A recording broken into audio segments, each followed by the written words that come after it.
ગુજરાત પ્રદેશ Bharatiya Janata party દ્વારા ભરૂચ જિલ્લા ભારતીય જનતા પાર્ટીના સૌ આગેવાનો, ધારાસભ્યશ્રીઓ, સાંસદશ્રી, જિલ્લા સંગઠનની ટીમ અને મંડળ સંગઠન સાથે ચર્ચા વિચારણા કરી આજે જે પ્રમુખ ઉપપ્રમુખની જે પ્રક્રિયા હાથ ધરવામાં આવી છે એમાં સર્વસંમતિથી પ્રમુખ તરીકે જિગ્નેશભાઈ મહેન્દ્રભાઈ,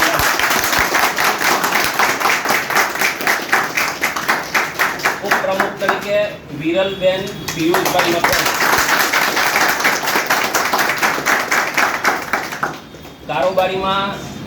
રાહુલભાઈ નાથજીભાઈ વામજા,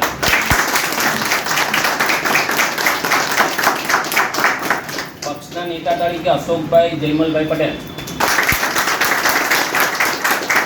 અને દંડક તરીકે ભાવેશ કુમાર કુમુદચંદ્ર કાયા. પાર્ટી દ્વારા આજરોજ અમને ખાસ કરીને પ્રમુખ અને ઉપપ્રમુખની ચૂંટણી છે ત્યારે આ લોકોને પક્ષ દ્વારા પ્રમુખ ઉપપ્રમુખનો મેન્ડેટ આપવામાં આવે છે.